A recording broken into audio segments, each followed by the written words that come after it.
पहली बात तो मैं ये बता दूं कि लॉरेंस बिश्नोई का नाम हमारे केस में अभी तक आया नहीं है, क्योंकि एनआईए ने जो चार्जशीट पेश की है उसमें लॉरेंस का नाम नहीं है।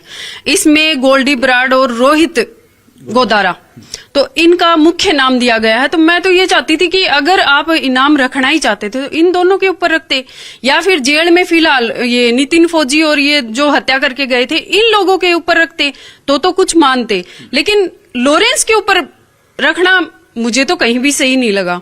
और अगर लॉरेंस का इसमें हाथ आता है तो बिल्कुल हम खुद खड़े हो जाएंगे, क्या दिक्कत है इसमें। पहली बात तो मैं ये बता दूं कि लॉरेंस बिश्नोई का नाम हमारे केस में अभी तक आया नहीं है, क्योंकि एनआईए ने जो चार्जशीट पेश की है उसमें लॉरेंस का नाम नहीं है।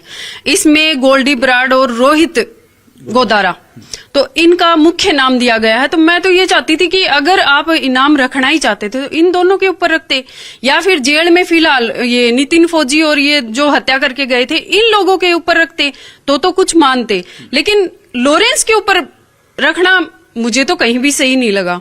और अगर लॉरेंस का इसमें हाथ आता है तो बिल्कुल हम खुद खड़े हो जाएंगे, क्या दिक्कत है इसमें। पहली बात तो मैं ये बता दूं कि लॉरेंस बिश्नोई का नाम हमारे केस में अभी तक आया नहीं है, क्योंकि एनआईए ने जो चार्जशीट पेश की है उसमें लॉरेंस का नाम नहीं है।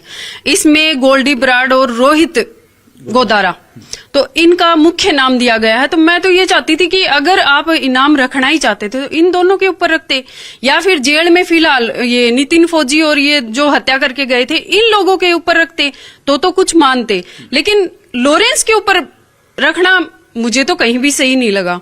और अगर लॉरेंस का इसमें हाथ आता है तो बिल्कुल हम खुद खड़े हो जाएंगे, क्या दिक्कत है इसमें।